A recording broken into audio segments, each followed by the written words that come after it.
The hardest part about real estate is client acquisition. We get inundated with all sorts of schemes to market ourselves and build our client base. So the question is, what works? My name is Maude Léger, and I'm on a mission to empower realtors with cutting-edge insights, success stories, and actionable strategies from the top minds in real estate. Welcome back to Sold Right Away. In this episode series, we solve real estate marketing challenges in real time, unlocking modern marketing successes for the real estate industry. Today, I've brought on Steve Greenidge from REMAX to help us brainstorm and understand digital marketing. What does that really mean? How can a realtor distinguish the noise and flashy offers versus what can truly grow your business? Let's get to my chat with Steve. Hi, Steve. Thanks for joining us on the episode today. Tell us a little bit about how did you become a realtor? How long have you been a realtor? Well, thanks, Maude. It's wonderful to be invited. I feel very honored to be a part of it. I'm a little over 10 years in the business. I got into real estate quite by accident, actually.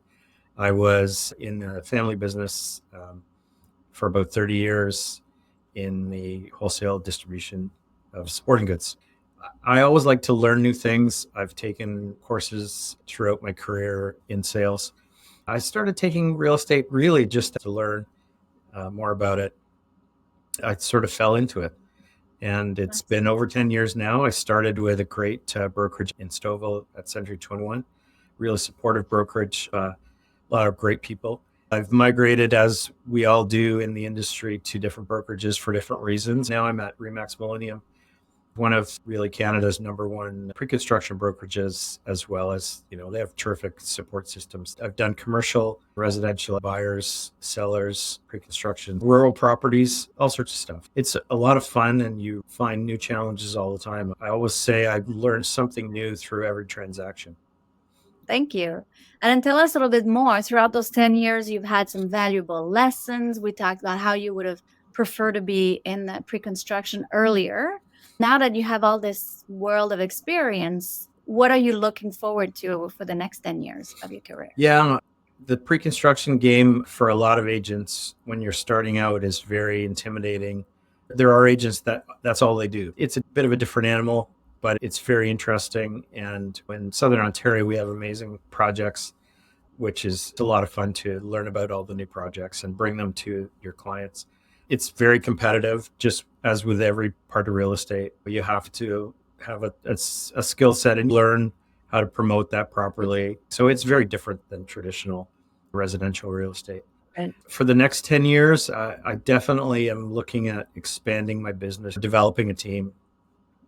Right now, I've been doing a lot of lead generation. I'm really at a point where I could definitely use some backup for that kind of thing. But I do want to build a team eventually that is more of a collaboration than the normal team structure, because I think that's really important to have a collaborative focus, because really, especially with new agents, you learn wonderful things when you get your license, but there's so much to learn. It's really just the beginning of the journey after you graduate. It's very important to have a dynamic team that has a lot of support and education opportunities and things like that. So, and I think in the future, to be able to build, some sort of a team that has longevity beyond me, if I choose to retire, it will exist beyond me. The hope of any business owner is to build a legacy, whether it's for my kids or to survive on its own and flourish, and then passed on to new ownership. That's what we all hope for. The legacy, the mentorship, what you're going to bring to the table, your wide array of experience is going to differentiate your team and the collaborative aspect you're looking to build. Yeah, amazing. So tell us a little bit more. So far, your goal is to get more leads, to build that part of your business and to be able to set the structure, to pass on those leads carefully, still maintaining the service to your clients. What was the key to your success so far in terms of real estate? Well, I think I'm not at a level where I feel that I've had success, but I think a lot of us in the industry, you're always striving for more. I'm still at the level where I know that there's a lot more that I can be doing. The past couple of years, we've had a very challenging market, which has given me the time and motivation to keep building my own skill set. I'm a broker. I took the time to deal with the broker education over the past couple of years. I'm continually striving to learn and expand my skill set. The next phase is to continue to keep searching for that secret sauce to gain clients. I keep saying to people the hardest part about real estate is client acquisition, especially in the GTA. We have so many agents in Toronto, and it's so competitive just to get clients. So, we get inundated with all sorts of schemes to, market ourselves and build our client base. So the question is what works, and the continual process of trying to find the best, most efficient, and cost effective ways to do that. I find what you're saying too is you want to get more leads, and you're being very honest and vulnerable about, yeah, you could get more leads, you could do more business, which is a very refreshing way to see business in real estate, because we find realtors sometimes will just say, yeah, I have so many leads, I can't even handle them. But to be able to identify, you need to get more leads, and that's what you're looking for, I think is huge. Now you're opening yourself for more. One thing you said is once you get it's competition is huge to get the leads. Once you get the leads, because you're so true, uh, your clients will see that and then they'll trust you. So once you get them, they're going to work with you. Uh, but it's just to get in front of them. And how do you do that? Yeah, especially in the digital age, there's lots of ways we can reach out to people digitally.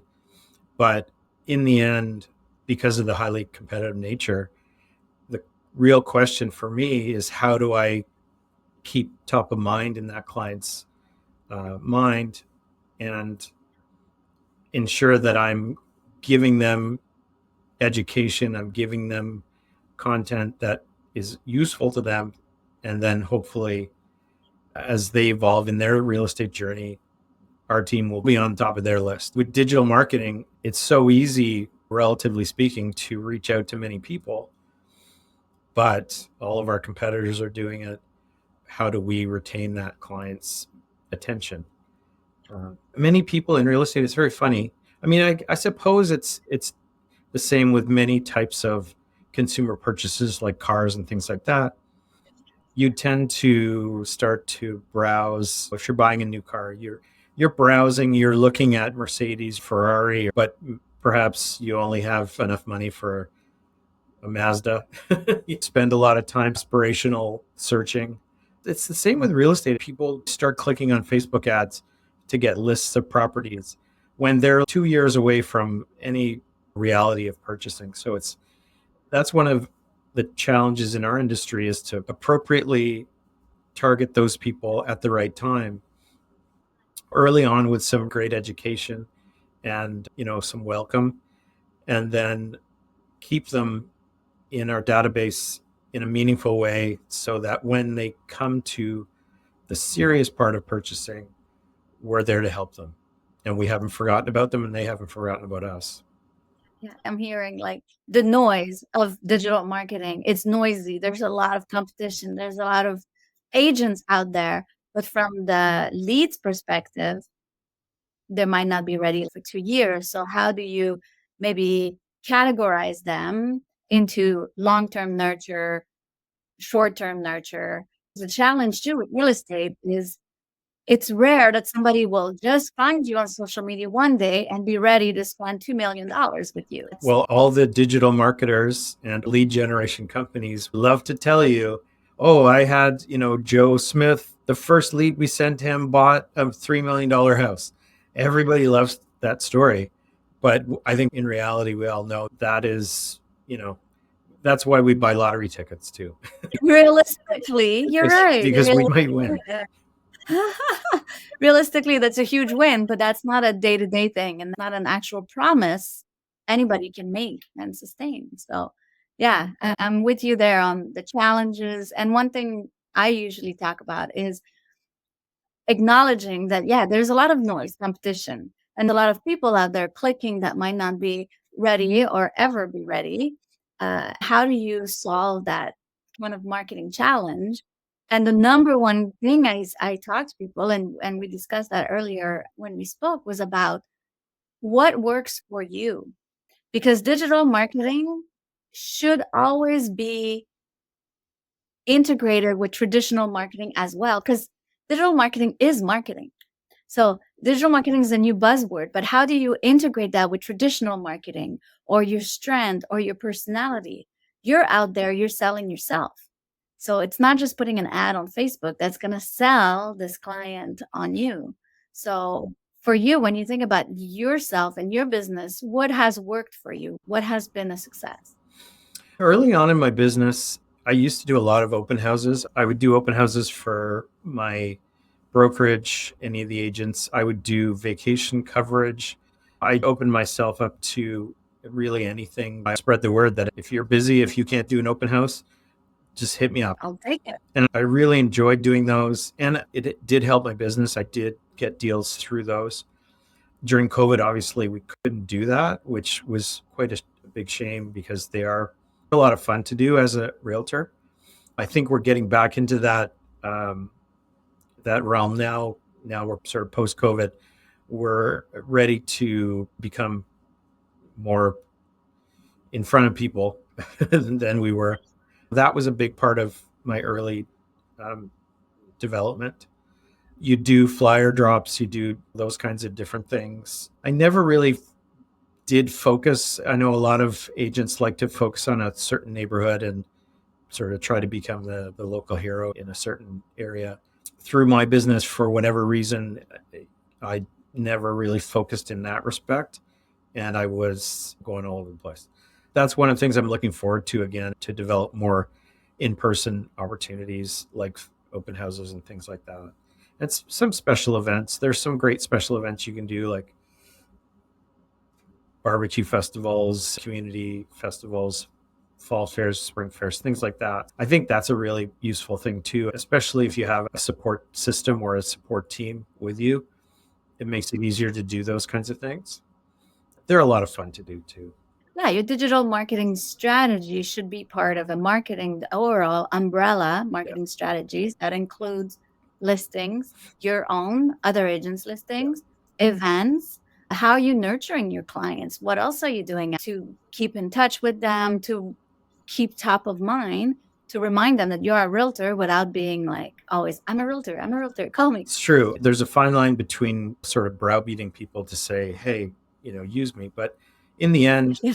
in any business, especially if it's a specialty item. So if you're a photographer and you're looking for a camera, you can go to Walmart and get a camera, or you can go to a specialty store and learn about it and find someone that knows a lot about the genre, and you can learn something new.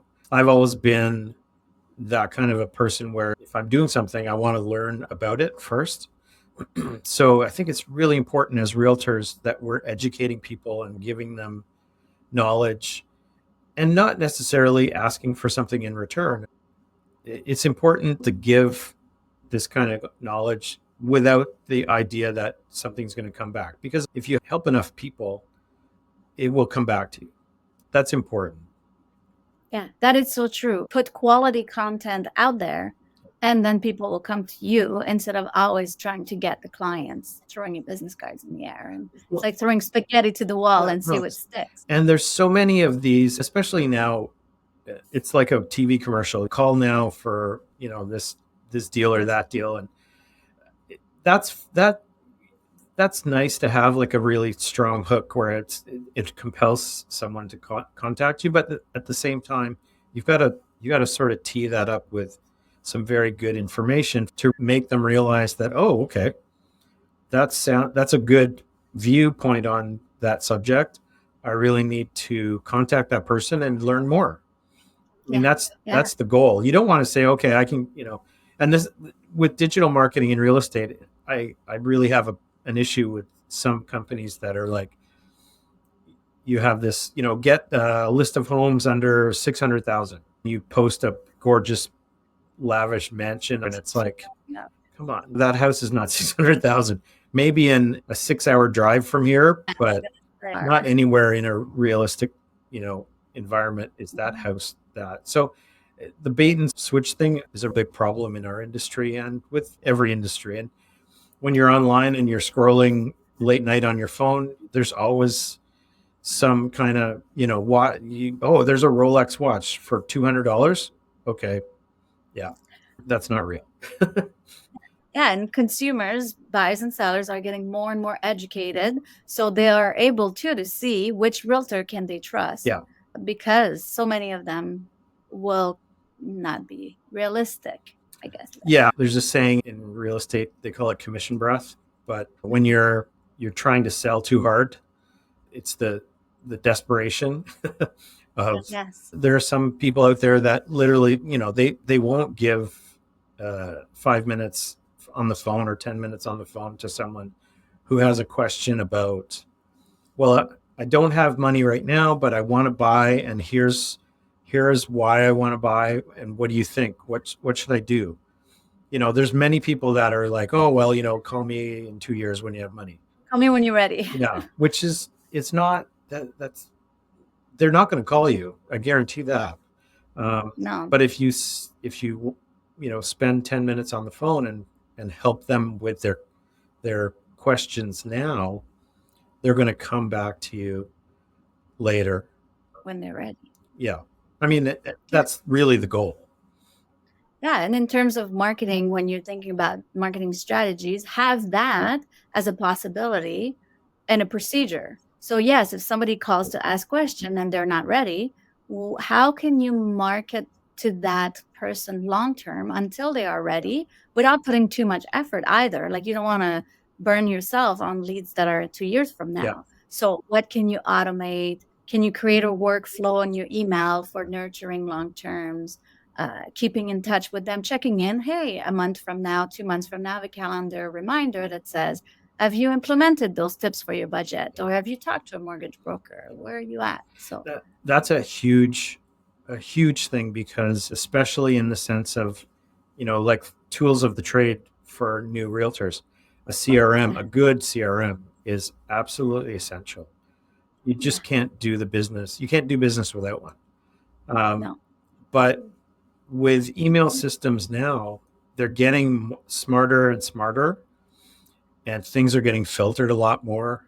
And that's a huge challenge. And that's something that I'm sort of battling with myself right now, is having my emails going to the spam filter. Google now sort of classifies emails into different types of categories, and I don't necessarily want my emails in that promotions category.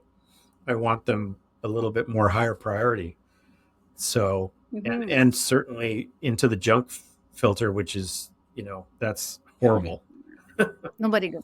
But that's one of the questions that I have a lot, is how do I ensure that that's not happening, and how do I fix it if it is? Yeah.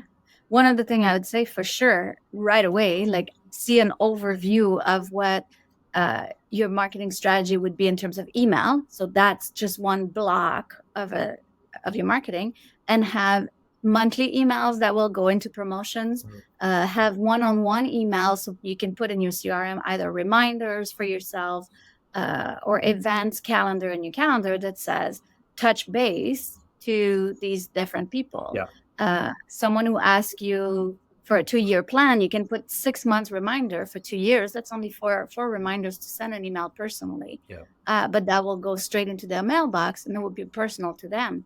You can pre-plan those, have that as a process, right? Have that as a checklist that's being done and implemented.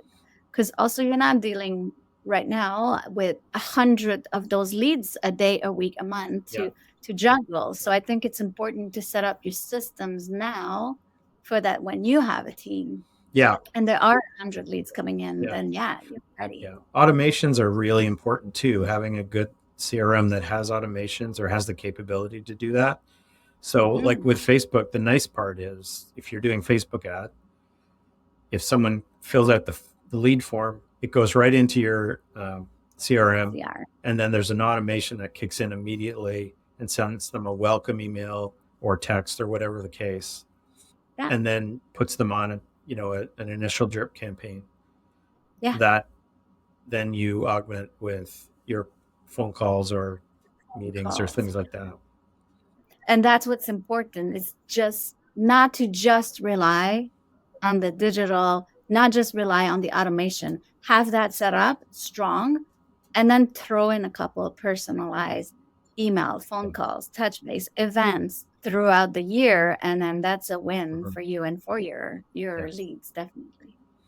Yeah. I think Yeah. having a team and having the ability to have an infrastructure inside your team, it really gives you the ability to do different things for clients, like have client appreciation events and things like that. Mhm. That's definitely one of the things that I've yet to do, but it's something that I really want to do at a point, because I think that's really effective. Yeah, events, super effective. Events with the community, events with your clients, your Yeah. database, extremely effective. And that can be part two, because one of the things also we talked about is what works for you.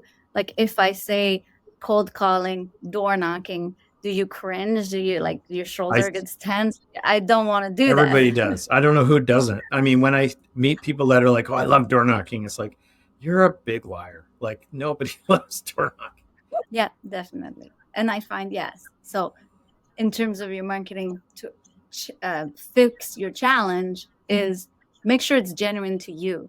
Make sure it works for you. Throwing time blocking to do cold calling and door knocking, if it's not what you're going to do, it's a waste of time. It's a waste of energy. You only have so much time and energy you can spend, and spending it on something that doesn't work for you is not going to be a success. And if it's not authentic to you, then it's not going to work, because the person that you're, talking to is not going to feel that you're comfortable in the situation. So it's not going to be a positive environment, and the experience won't be effective.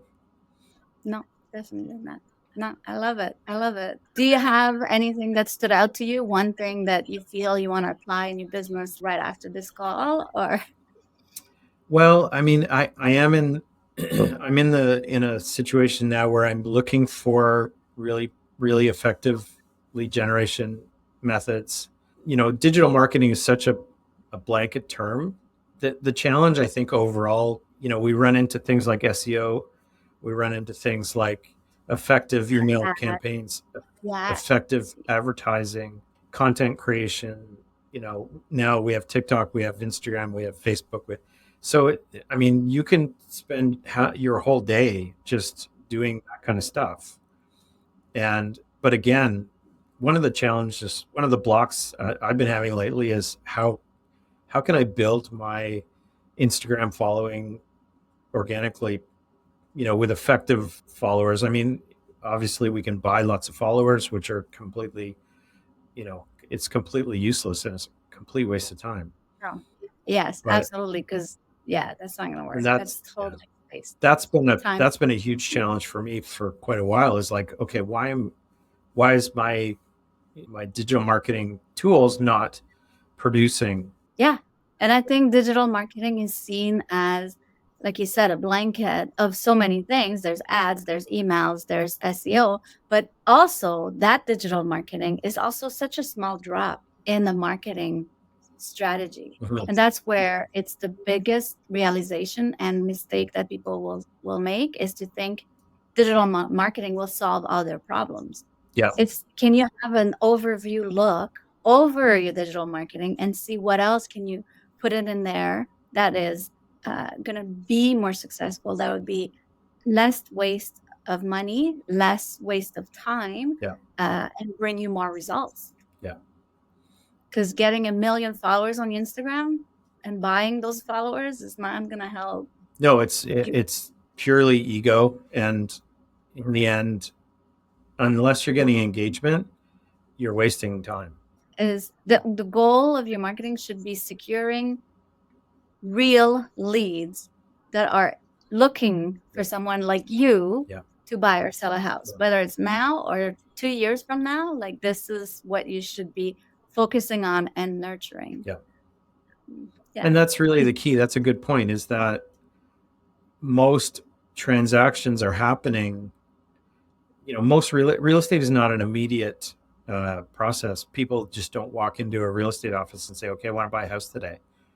No. That process started a long time ago. And, the unfortunate thing about Toronto especially is that you have to pretty much, like your uncle, cousin, nephew, niece, bus driver, Uber driver is a realtor. Like, there's so many, 6 degrees of separation. In real estate, it's like 1 degree of separation. So the question is, how do I make myself stand out and in that environment, and get those people's attention?